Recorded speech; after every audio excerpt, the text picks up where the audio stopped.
Ladies and gentlemen, I bring to you a man who has rested this weekend, hopefully, Pat Pagano. Good morning, Pat. Good morning. You were absolutely right. Yes, I did not go to the lake, and I told you I wouldn't be going. And that worked out to my advantage, but we'll talk about that in a second. Let's talk about the week. Now, first of all, summer's here. Came in at 11:32 last night. And today will be nothing short of summer, partly sunny, humid, 85 to 90. Thunderstorms are going to start cracking late this afternoon and tonight. Now, some of the storms could be rough, but not everybody will see them. So they will be around. It all depends on whether or not a squall line forms and comes barreling through the area, and everybody winds up getting, a brief but strong and gusty thunderstorm. That would be by early evening. 65 to 70. Behind the cold front, this has got nothing to do with Claudette, the tropical system. Behind the cold front tomorrow, leftover showers and a lot cooler. Low 70s for the high.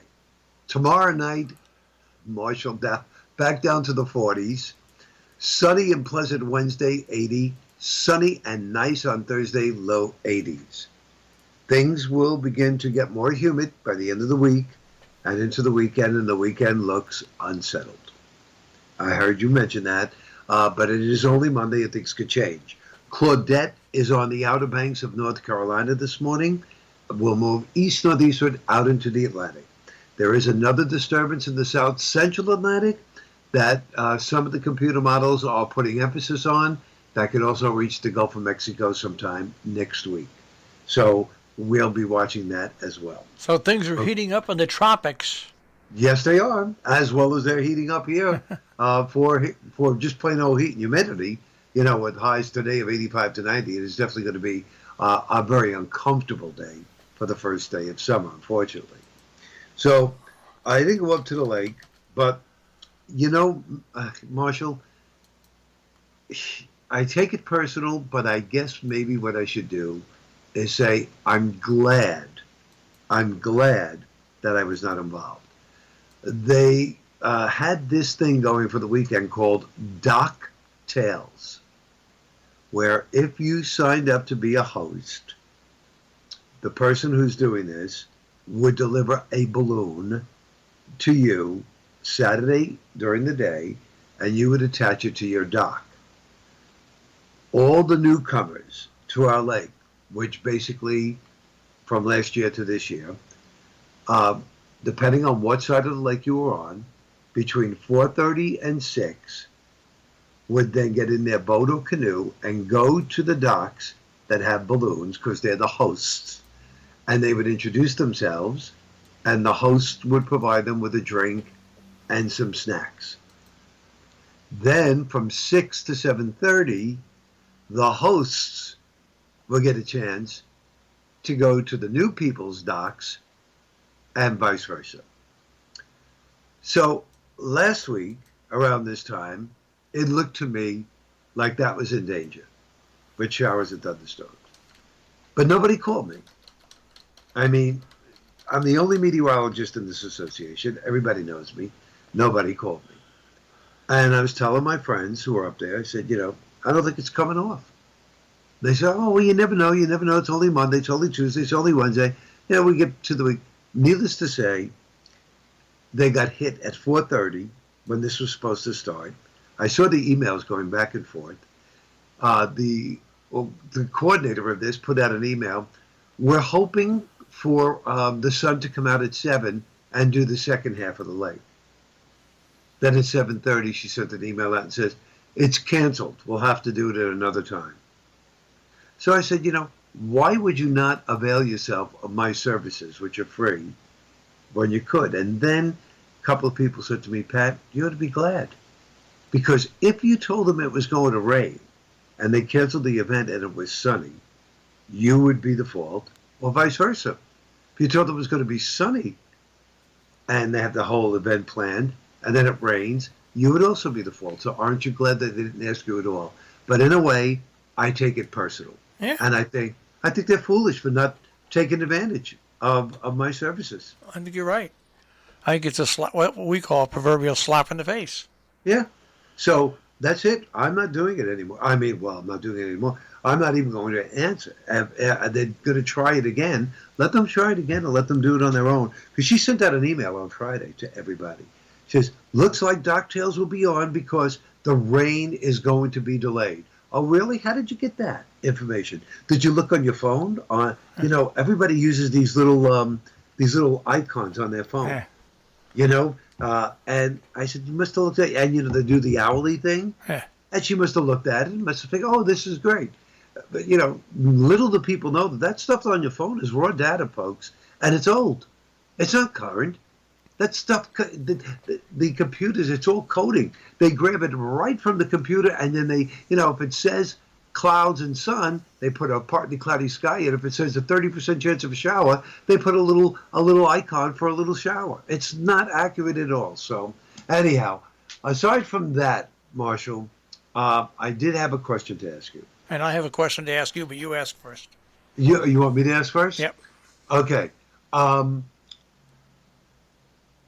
I forgot. Well, I'll ask my question. You can Okay, think. go ahead. Yeah, maybe I'll remember. I ran across a couple of interesting articles. The HARP Weather Project. Have you heard about that or no? I have not. Okay, back in 2013, the United States military shuttered a project to control weather. It's called High Frequency Active Oral Research Program. It's not very well known, but it was part of a military defense project to try to control the weather. That's ridiculous. Now, like I said, they supposedly shuttered it in 2013, but let's just say for a chance that they didn't, or else they did. But we should take a look at the weather probably from 2013 to now and see how it differed before 2013. Because that's to me that would be like opening the barn door, and once it's open, if you test something like that, the barn door is already opened. Oh, so you're trying to say a result of the testing? This is why the weather has changed? Well, maybe it's influenced a little bit along with climate change. Who knows? I'm saying it sounds like a conspiracy theory, but still, if you're gonna tangle around, it's bad enough that we have nuclear weapons, but if you're gonna fool around and try to control the weather, I mean, this isn't like a cloud seeding program. This was actually trying to really control the weather. And it was, well, like I said, it was shuttered back in 2013. But it was called the High Frequency Active Oral Research Program. There was, somebody told me there was a senator or a congressman, I don't know who it was, that said if we could slow down the orbit of the Earth, we could change the whole climate. We could kill ourselves. So we could do. Thank you. These statements are so ridiculous. They are just so ridiculous. So, guys, been watching too many science fiction movies. I guess so. I mean, either slow down or speed it up. I forgot what he said, but when someone asked me that question, I said, it's about as ridiculous as some of the statements I've heard in the past year come out from some politicians. But I just won't go there at all. That's what I remember to tell you. I had I'm passing this on to our listeners.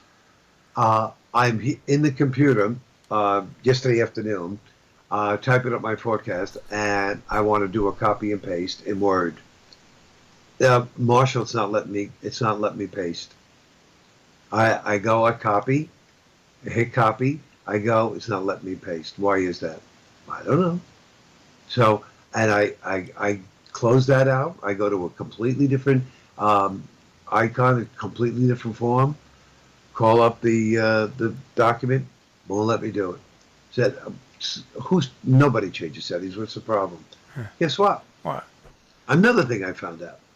You had an update. When you have a Microsoft update, yep, and you don't allow the computer to update it, yep, anything that's Microsoft is going to be affected, and that's how they get you, because you would not be able to use all the functions of Word or any of their software unless you update. Yeah, it's like being the mafia. Yeah, really. When you buy a program and you use a program, it should always work. Right. And if when they discontinue service, that's okay. Then there's no upgrades for it. But it should always work, and you shouldn't have to. That's why I don't like QuickBooks. Yes, correct. It's you got to keep upgrading. And we had an account system here for people who donate. Every 2 years they would do an upgrade for like $300 or $400. And finally we Right, just said, you know correct. what? Keep your update. Keep your update. Yeah, that's what happens with QuickBooks. You're correct there, and you know that it also happens with Skype because Skype Yes. is part of Microsoft. Yeah. So if you don't update Skype when it tells you to, it's going to freeze everything. So they really do have control. So keep that in mind, folks. If you run into problems that has anything to do with Microsoft, chances are you can cure that problem by just letting them update your software. And it's a good way to look at yourself, folks. Have you ever heard the term like shooting fish in a barrel? Well, that's what these companies look at us as. We're fish swimming in a barrel. And when they That's want to it. do something, they just start shooting in there. We had no way to get away from it. No way. You got it. All right, Pat. I'm glad you remembered your question, and I'm glad I remembered the question to ask you. Right. Thank you very much. And be cool. Watch out for the storms tonight. We'll see you tomorrow. All right, Pat. Take care. Bye. Pat Pagano this morning in the Weather Center with a check on our tri-state forecast here on Robin Hood Radio.